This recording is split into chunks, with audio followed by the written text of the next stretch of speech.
So ఈ విషయం కూడా శ్రీను గారు చెప్పడం క్లియర్గా చెప్పారు.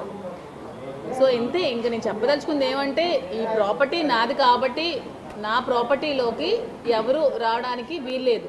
Without my permission trust process ఎవడు కూడా ఈ నా ఇంటి లోపలికి రావడానికి వీల్లేదని కోరుకుంటున్నాను. అంతే, అంతకుమించి అంటే ఏం ప్లాన్ మీకు ఏం కనిపిస్తుంది?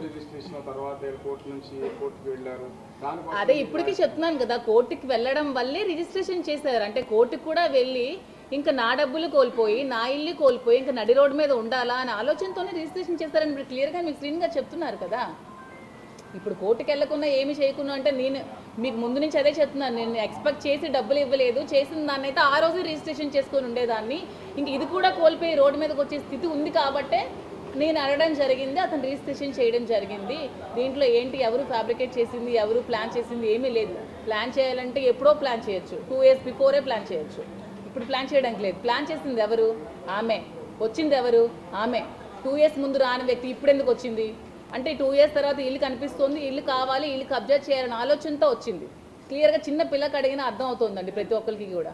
ఇప్పుడు 2 సంవత్సరాల ముందు లేనిది, 2 సంవత్సరాల ముందు భర్త మీద ప్రేమ లేనిది ఇప్పుడు ఎందుకు వస్తుంది అంటే ఇల్లు చూసి ఇల్లు కావాలి కాబట్టి ఇల్లు కూడా ఆక్యుపై చేయడానికి ఇంకా రాజకీయంగా అతను పతనం చేసి అతను ఊరి నుంచి వెలేయాలనే ఆలోచనతో వచ్చిన ఒక కుతంత్రం. అది ఒక ప్లాన్, తాంది ప్లాన్, మాది ప్లాన్ కాదు. ఏంటి ఆడియో క్లిప్ ఫేక్ కాకపోతే అమ్మ అని శ్రీను గారు నన్ను ఎందుకండి సంబోధిస్తారు? అసలు అందులోనే క్లియర్గా ఉంది. వాళ్ళు ఎవరు మరి మిమిక్రీ చేస్తారో ఫ్యాబ్రికేట్ చేస్తారో నాకు తెలియదు. అమ్మ అని పిలవాల్సిన అవసరం, నాకు రాజు అని పిలుస్తారు, నేను రాజా అని పిలుస్తాను. అది మీకు మీడియా ముందు కూడా ఇంతకుముందు చెప్పాను, ఆ టీవీలోనే ఎక్కడో నాకు ఏమని పిలుస్తారు అని అడిగితే చెప్పాను. సో అమ్మ అని నాకు పిలవాల్సిన అవసరం లేదు, అక్కడే తెలిసిపోతుంది. నేను తర్వాత ఎవరి ఫోన్ కాల్ నుంచో నేను ఎందుకు మాట్లాడితే నా ఫోన్ నుంచి నేనే మాట్లాడతాను శ్రీను గారితో. ఎవరు ఫోన్ చేసి నేను ఎందుకు మాట్లాడతాను? నా ఫోన్ నుంచి ఏమైనా ఫోన్ కాల్ ఉందా శ్రీను గారి నెంబర్కి? అది ఎవరి కాల్ నుంచి వెళ్ళిందో ఎవరు వెళ్ళిందో నాకైతే తెలీదు. ఆ తర్వాత యాక్సిడెంట్ టైంలో బంగారం ఉంది అది ఉందని నేను ఎందుకు మాట్లాడతాను? అదంతా ఒక ప్లాన్ చేశారు కాబట్టి ఇట్ టేక్స్ 25 days టైం. ఆ యాక్సిడెంట్ నుంచి 25 రోజులు టైం ఎందుకు తీసుకుంది? వాయిస్ రిలీజ్ చేయాలంటే యాక్సిడెంట్ రోజే కదా రిలీజ్ చేయాలి. నిజంగా ఆ వాయిస్ నిజమే ఉంటే మరి నేను ఆత్మహత్య చేసుకున్నానని చెప్పి ఆ కేసు ఎందుకు ఫైల్ అవ్వలేదు? నా సూసైడ్ చేసుకోవడానికి ఆమె కారణమని మేము ప్లాన్ చేసుకుంటే మరి నా సూసైడ్ చేసుకోవడానికి రీజన్ నేను వాని మీద ఎందుకు ఇంతవరకు కేసు మేమెందుకు ఫైల్ చేయలేదు, పోలీసులు ఎందుకు ఫైల్ చేయలేదు?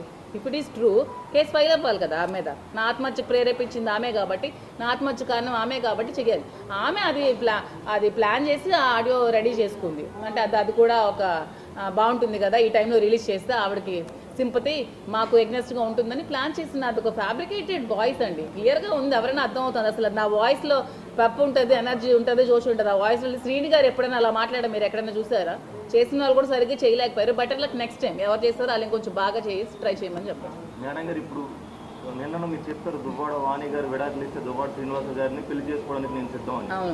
వాళ్ళిద్దరూ విడిపోవడానికి గల రీజన్లు చాలా ఉన్నాయి, కానీ మీరు మీ భర్తతో విడిపోవడానికి ఏదైనా రీజన్ ఉందా? నా భర్తతో విడిపోవడానికి రీజన్ అంటే మాకు కొన్ని ప్రాబ్లమ్స్ ఉన్నాయి, మా ఇద్దరి మధ్యలో కొన్ని రీజన్స్ కొన్ని ప్రాబ్లమ్స్ ఉన్నాయి. ఉండడం వల్లే మేము కొద్ది రోజులుగా దూరంగా ఉండడం జరిగింది. ఆ ప్రాబ్లమ్స్ ఏవనేవి మా వైఫ్ అండ్ హస్బెండ్ అండర్స్టాండింగ్ మధ్యలో ఉంటుంది. మేము మ్యూచువల్ కన్సర్న్లో విడిపోతాము. విడిపోయి నేను శ్రీను గారు ప్రెజెంట్ లివింగ్ టుగెదర్లోనే ఉన్నాము, కలిసే ఉంటాము. ఇంకో క్వశ్చన్ ఏంటంటే శ్రీను గారు ఎమ్మెల్సీ కార్యాలయం ఇదే కంటిన్యూ చేస్తాం. నేను అతనికి ఇది రెంట్కి ఇవ్వడం జరుగుతుంది వైసీపీ కార్యాలయానికి. అతని కార్యక్రమాలన్నీ యథావిధిగా ఇక్కడే కంటిన్యూ చేస్తారు. ఇక్కడే కార్యక్రమాలన్నీ పార్టీ కార్యక్రమాలన్నీ ఇక్కడే జరుగుతాయి. అతనికి నేను ఈ బిల్డింగ్ లీజ్కి ఇవ్వడం జరుగుతుంది, గ్రౌండ్ ఫ్లోర్ లీజ్కి